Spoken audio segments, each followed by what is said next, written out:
roads. Other offshoots or preliminary groups are the Bohemian Group and Yale University's Skull and Bones organization, which we all know George W. Bush, George Bush Sr., and John Kerry were all a part of. Most every meeting by these groups are attended by the most powerful government officials, corporate leaders, media moguls, and royal families in the world. These meetings are held in secret and not a word of them reaches the mainstream media. How is it that so many powerful people can attend meetings alongside the mainstream media and not a mention of it makes it to the public? This all may start making more sense when you start understanding that common citizens aren't meant to know what is happening at the top. Is there any dispute that to gain power in our day and age, it takes strategy and intelligence rather than brute force? Logic will tell you that in any sport or game, to claim victory, you must keep your moves strategic and secret. Why would it be any different in global politics?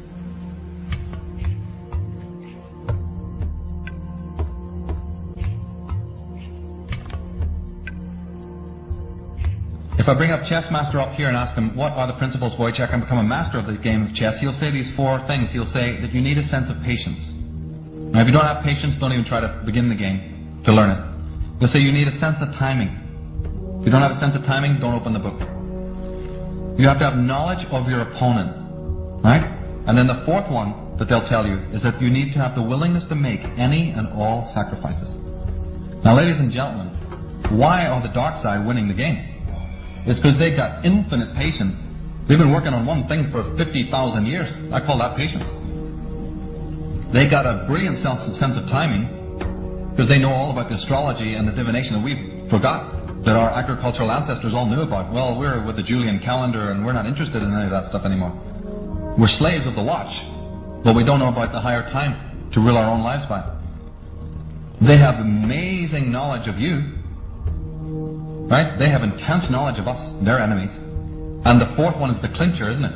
Because they're willing to make any and all sacrifices when and wherever they need to do it.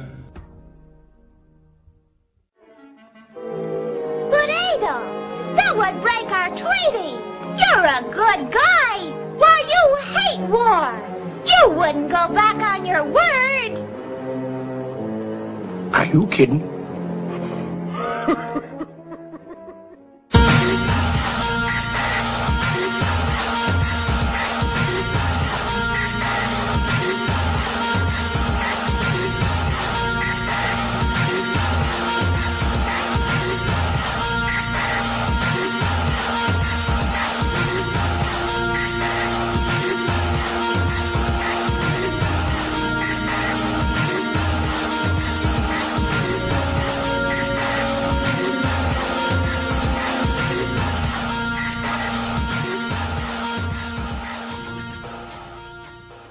George W. Bush is a direct descendant of Godfrey de Bouillon. The Bouillons were servants of Pope Gregory VII and led the European noblemen into the crusade in order to recapture Jerusalem from the Islamic faith.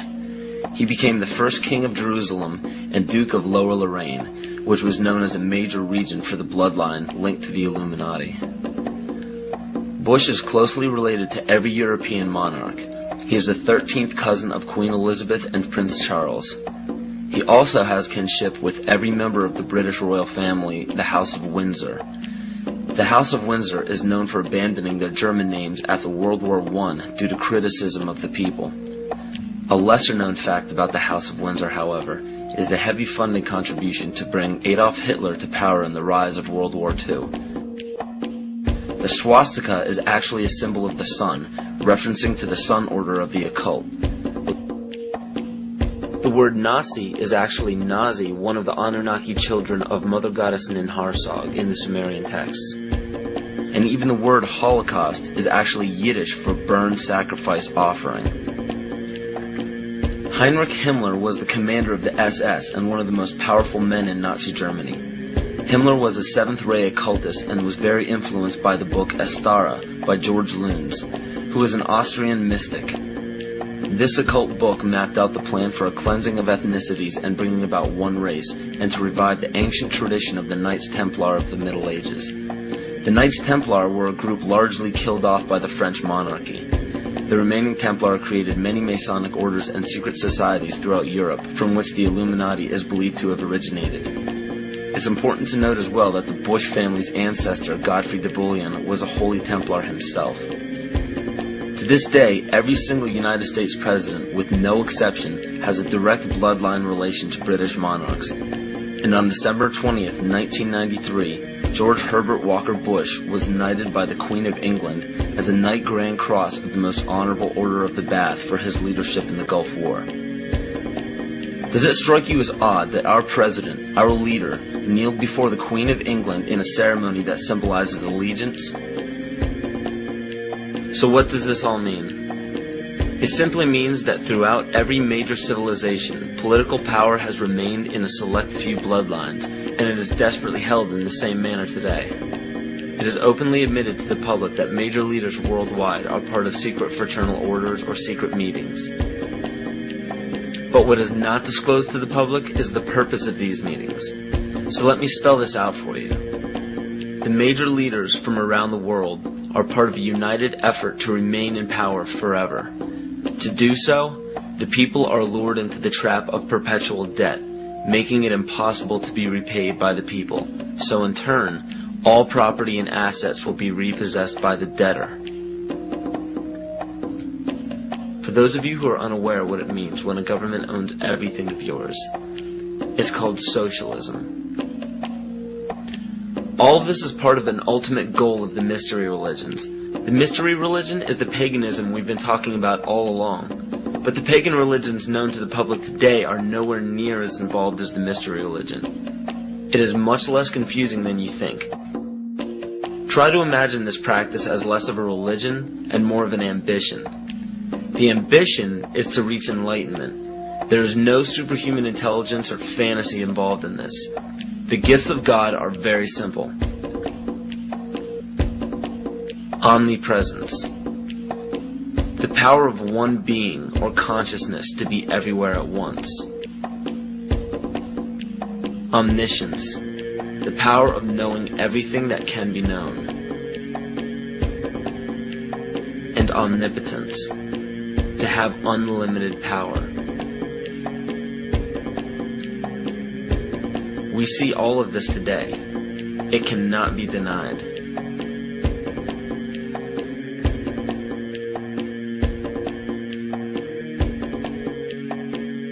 If you still don't believe that the mystery religion is present today, just look around you. There are literally thousands of statues and emblems of ancient religions on every political establishment. Even on military uniforms, these symbols are found everywhere, but not only in our country. The same emblems are found on every nation's military uniform. And why would this be? Because a life taken at a chosen time, place, and a specific manner, it becomes a sacrifice. And to further illustrate this point, on March 20th, 2003, President Bush launched a bombing of Baghdad at 5:50 Baghdad time. This lasted into March 21st. It was called shock and awe by the mainstream media, but according to the mystery religion, this date is known as the Eve of Ostara, more commonly known as the spring or vernal equinox. Occultists worship the goddess of the earth, Gaia, on this day.